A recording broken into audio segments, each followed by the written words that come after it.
어제 말씀에서 예수님께서 안식일에 손 마른 자를 고쳐 주셨죠. 예수님께서 이렇게 안식일에 병든 자들을 고쳐 주셨습니다. 근데 종교 지도자들은, 특히 바리새인들은 예수님께서 안식일에 이 병든 자를 고쳐 준 것에 대해서 아주 크게 분노하였습니다. 왜냐하면 안식일에 일을 해서는 안 되기 때문이죠. 사실 안식일을 지키라, 안식일에는 아무 일도 하지 말아라 라는 것은 그 말씀은 하나님께 집중하라라는 뜻이죠. 그러니까 뭐 다른 거, 뭐 먹고 사는 문제, 거기에 혈안되어서 하나님께 집중하지 못할 수 있으니까 안식일에는 아무것도 하지 말고 오직 하나님께 집중하고 예배하고 하나님과의 관계의 회복을 위해 힘쓰라. 그래서 진정한 하나님 안에서의 참된 안식을 누려라. 이것이 안식일의 참된 의미인데, 종교 지도자들은 그 안식일의 참된 의미는 관심이 없고 여러 가지 조항을 만들어 가지고 안식일에 이거 하면 안 된다라는 거기에 초점을 맞춘 거예요. 뭐 안식일에는 얼마 이상 걸어가면 안 되고, 안식일에는 이거 하면 안 되고, 이거 하면 안 되고, 이거를 다 만들어 놓은 거예요. 예수님께서 왜 뭐 다른 요일이 아니라 굳이 안식일에 병든 자들을 고쳐 주셨을까요? 그 안식일의 참된 의미를 알려주기 위해서입니다. 그 당시에 병에 걸렸다라는 것은 하나님의 심판을 뜻하는 거예요. 그러니까 사람이 죄를 지어서 하나님의 심판으로 병에 걸렸다라는 것이 그 당시에 일반적인 사람들의 생각입니다. 여러분, 그렇다는 것은 아니에요. 또 여러분 그래가지고 누가 뭐 병 걸려서 병원에 입원했으면 또 병원 신방 가가지고 죄를 져서 이렇게 아픈 거야라고 말하시면 안 돼요. 근데 그 당시에 사람들은 그렇게 이해했다는 겁니다. 그래서 병이 낫다라는 것은 뭘 의미합니까? 죄사함을 받았다라는 의미가 있는 거예요. 예수님께서 이 땅에 왜 오셨습니까? 저와 여러분의 죄를 사해서 하나님과의 관계를 회복시키기 위해 오셨잖아요. 근데 죄사함이라는 게 눈에 보이지 않잖아요. 뭐 죄사함 받았다는 게 눈에 보이지 않으니까 병이 낫는 것은 눈에 보이지 않습니까? 그래서 병이 낫는 그 치유의 사건을 통해서 예수님께서 죄사함을 하기 위해 이 땅에 오셨다라는 것을 보여주는 것이고, 그것이 참된 안식의 의미다라는 것을 알리기 위해서 안식일에 병을 고쳐 주신 겁니다. 그러나 종교 지도자들은 안식일에 병을 고친 것, 이것이 일을 한 거예요.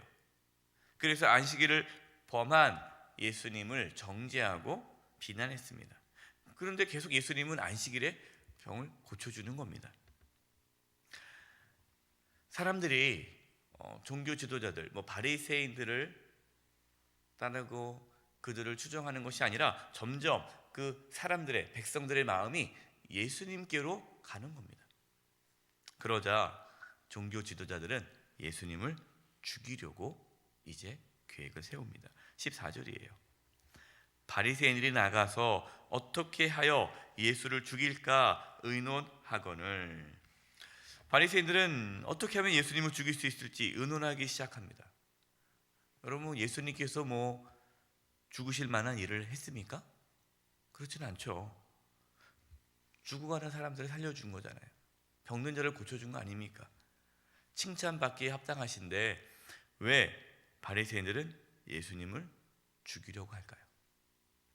단순히 안식일을 범했기 때문이 아닙니다.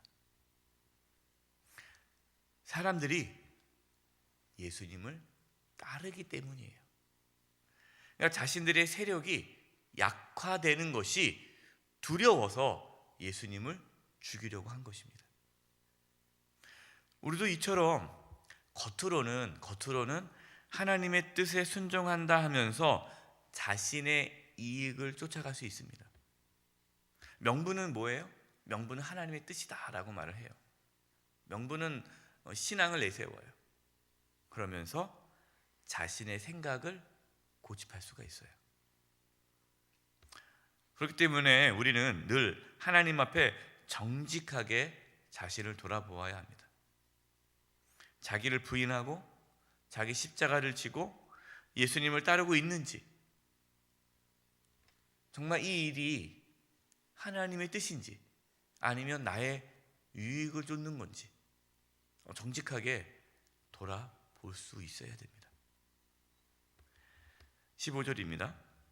예수께서 아시고 거기를 떠나 가시니 많은 사람이 따르는지라 예수께서 그들의 병을 다 고치시고. 바리새인들은 예수님을 비난하고 정죄하고 죽이려고 합니다. 그러나 예수님은 거기에 대해서 대항하거나 그들과 싸우지 않으십니다. 어떻게 하십니까? 거기를 떠나가시니, 피하는 거예요. 사실 그곳이 어떤 곳이에요? 사람들의 지지를 받고 사람들에게 인정을 받는 곳입니다. 그곳에서 예수님이 바리새인과 대적을 하면 사람들은 예수님을 따르고 오히려 바리새인들을 배척할 수가 있는 그러한 기회가 있어요. 근데 예수님은 그 자리를 떠나시는 거예요. 변명하지도 않으시고 그들과 싸우지도 않으시고 그냥 묵묵히 그 자리를 떠나십니다. 자기를 지지했던 그 사람들 곁을 떠나신 거예요. 그러자 많은 사람들이 예수님을 따라갑니다. 왜 사람들이 예수님을 따라갑니까? 예수님이 병을 고쳐주시니까. 예수님은 그들의 병을 다 고쳐주셨어요. 아니, 지금 내 코가 석자 아닙니까? 지금 바리새인들이 예수님을 죽이려고 하는데 자기의 생명이 중요하잖아요. 그럼 병 고칠 여력이 어디 있어요? 빨리 도망가시거나 어떻게 해야죠. 우리가 나 같았으면 내 생명이 위험한데 뭘 다른 걸 못 신경 쓰겠습니까? 그런데 예수님은 자신의 생명보다 사람들의 생명을 더 우선시했다라는 겁니다.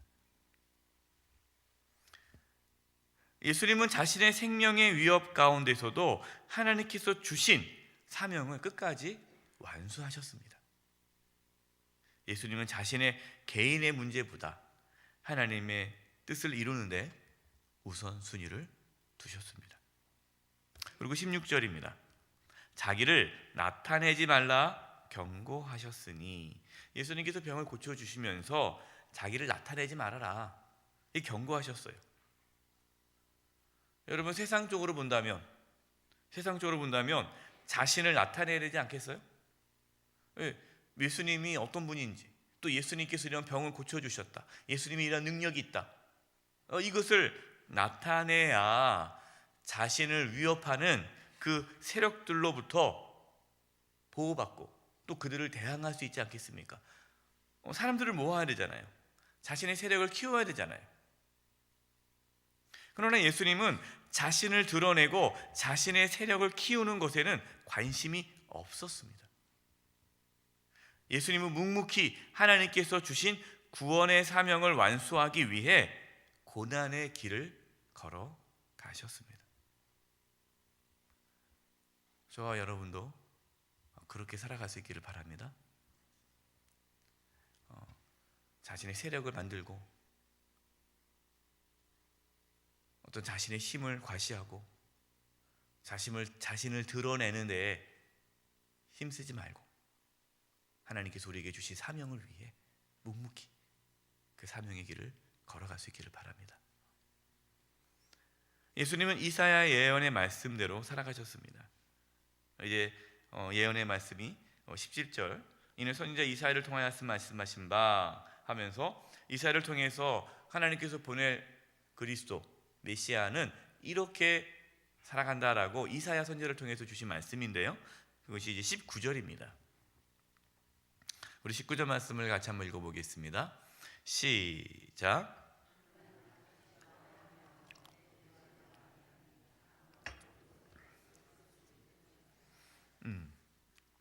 그는 하나님께서 보내주시는 메시아 그리스도, 하나님의 종은 다투지 아니하며 들레지도 아니하며, 이 들레다라는 것이 소리 지르지 않는다, 큰 소리 치지 않는다라는 거예요. 또 아무 길에서도 그 소리를 듣지 못하리라. 그러니까 메시아 그리스도가 뭐 다투는 모습, 소리 지르는 것을 듣는 사람이 없다.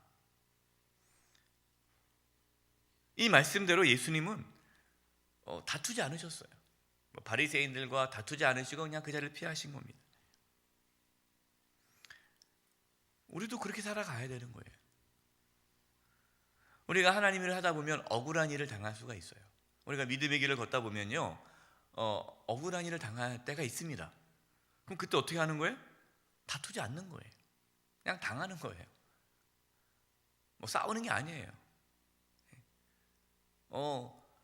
당신이 그런 말 했냐고 하고 뭐 그 사실 진위를 뭐 밝히고 여부를 밝히면서 자신의 억울함을 해결하려고 그러고 싸우고 다투고 소리 지르고 그러면 안 되는 거예요.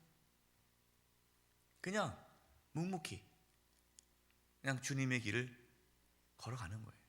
우리가 자기를 부인하고 자기 십자가를 지고 예수님을 따라간다는 것은요, 예수님처럼 살아가는 거예요.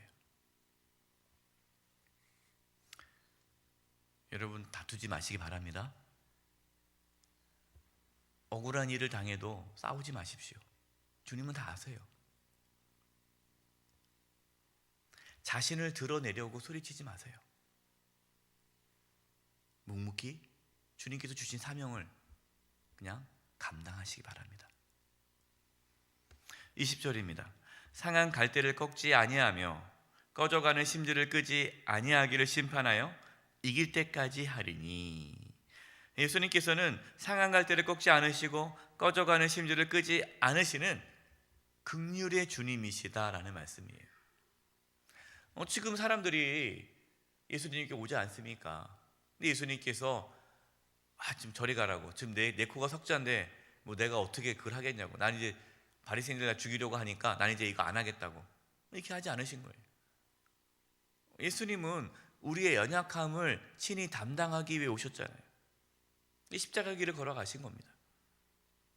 우리도 예수님처럼 연약하고 죽어가는 자들을 긍휼히 여기고 그들을 살리기 위해 십자가의 길, 희생과 섬김의 길을 걸어갈 수 있기를 바랍니다.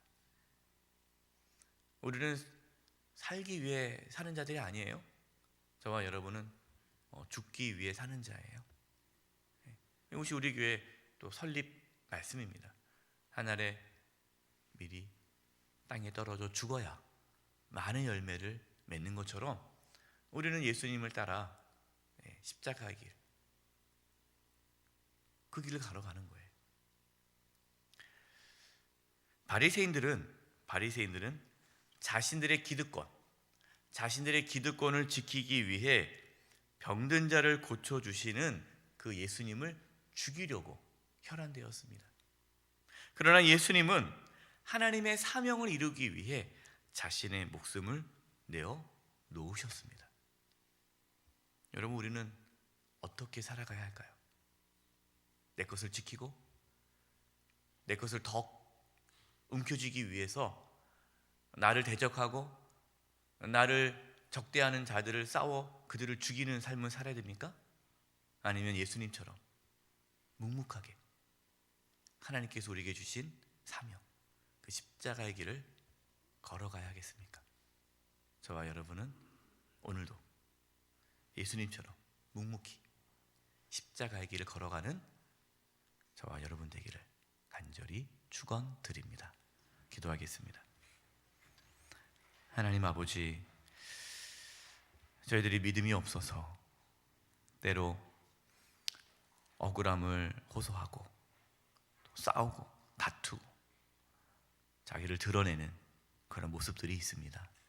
주님, 저희들을 긍휼히 여겨주셔서 예수님처럼 묵묵히 십자가의 길을 걸어가게 해주시고 하나님께서 우리에게 주신 사명을 이루기 위해 십자가의 길을 걸어갈 수 있도록 믿음과 은혜를 더하여 주시옵소서. 예수님의 이름으로 기도드립니다.